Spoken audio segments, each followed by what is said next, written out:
Para cerrar, ¿verdad? Algunos tópicos que me pareció importante mostrar, ¿verdad? Que hay veces que es relevante mirar algunos componentes específicos del IPC para entender mejor cómo está comportándose la inflación en la economía local, ¿verdad?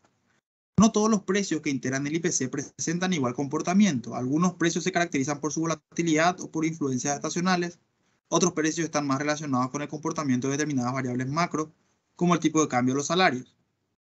Por esa razón existen los llamados subíndices derivados del IPC. Hay veces que queremos mirar cosas específicas del IPC para entender por dónde viene esta inflación que estamos observando, que podemos observar en cualquier periodo. Por ejemplo, podemos mirar el índice de precios de los bienes nacionales solamente, o de los importados solamente, o el índice de precios de los bienes transables, ¿verdad? O no transables, es decir, los servicios, o el índice de bienes, servicios y renta, que es alquiler, o podemos mirar el índice de precio de los bienes durables versus el de los semidurables, el de los no durables o perecederos. Y podemos también ver el índice de precio de bienes libres, es decir, aquellos que no están tarifados, no están fijados por ninguna autoridad, y paralelamente el precio de los tarifados. También existen algunos indicadores llamados subyacentes que nos tratan de responder a las preguntas de si estas variaciones que vemos en el IPC son transitorias o permanentes, si se deben a choques de oferta o de demanda, si son cambios en precios relativos o en el nivel general de precios, y eso nos responde en última instancia de si es necesario o no reaccionar a estos incrementos o decrementos de la inflación de acuerdo a la situación que corresponda, ¿verdad? Por esa razón tenemos algunos indicadores subyacentes del IPC que son también llamados indicadores de tendencia, como la inflación subyacente, que es la inflación que excluye del cálculo a los precios de las frutas y verduras, que son los componentes más volátiles del IPC. O la inflación subyacente X1, que además de excluir frutas y verduras, excluye también servicios tarifados y combustibles. O el IPC SAE, que excluye alimentos y energía, que son por lo general los componentes más volátiles. O la inflación núcleo, que es el resultado de un promedio simple de diversos indicadores estadísticos que también tratan de medir esa tendencia.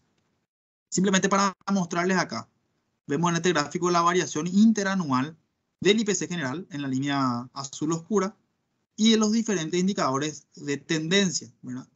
Y si bien este IPC general en el mes de marzo se ubicó por encima del 10%, vemos que, por ejemplo, el IPC SAE se encuentra todavía dentro del rango meta, ¿verdad? Eso da un poco a entender y explica un poco por dónde están viniendo las presiones inflacionarias y evidentemente estas provienen principalmente de los componentes de alimentos y de componentes de energía, ¿verdad? O sea, combustibles y commodities agrícolas principalmente, ¿verdad? Entonces, estos indicadores subyacentes justamente tratan de mostrarnos eso, de darnos esa información adicional para poder entender e interpretar mejor estos indicadores macro.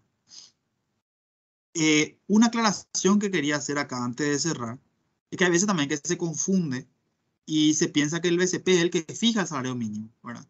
Sin embargo, me pareció relevante mostrar que en realidad por ley 5764/16 es el Consejo Nacional de Salarios Mínimos el que fija el salario mínimo a cada año.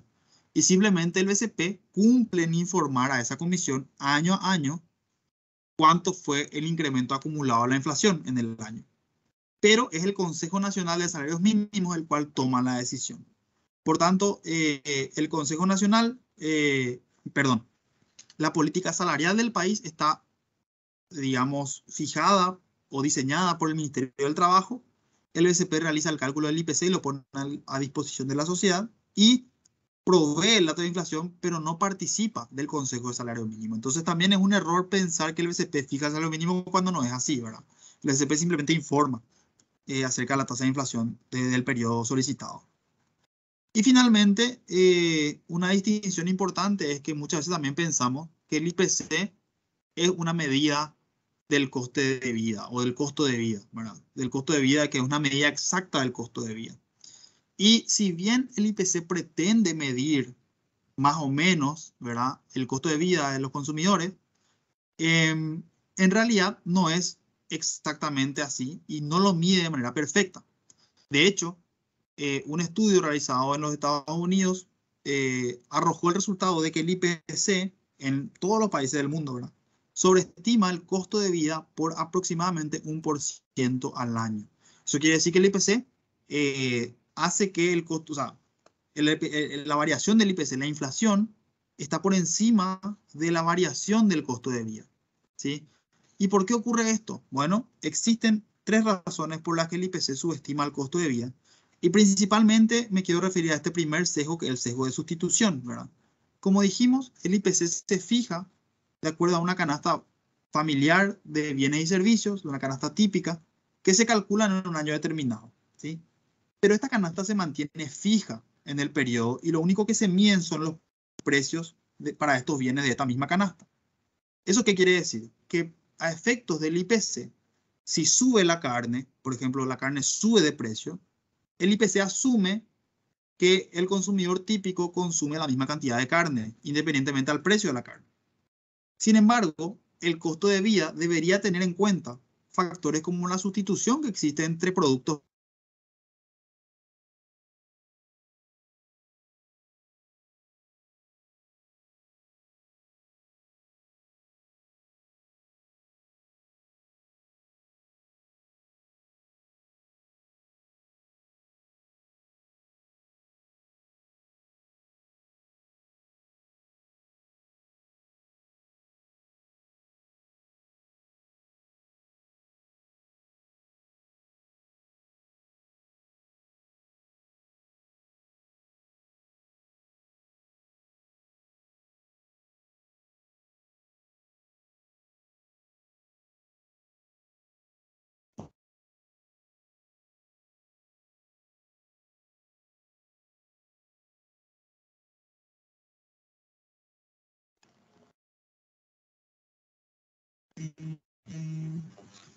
Ahí volviste, Guille. Hola. Ah, ahí volví, ok. Pagando tu cámara mejor, por la duda. Dale, gracias. Ok, gracias. Pasa que acá no estoy teniendo acceso a los controles, si me aguantan un segundito. Sí, parece que tuve un problema de conexión. Bueno, vuelvo a compartir, si le parece, ya estamos cerrando. Ahí está, ¿se ve? Sí. Sí. Aquí, esta palabra subestima debería ser sobreestima, ¿sí? Un typo nomás, un error involuntario de ortografía. Bueno, sobreestima.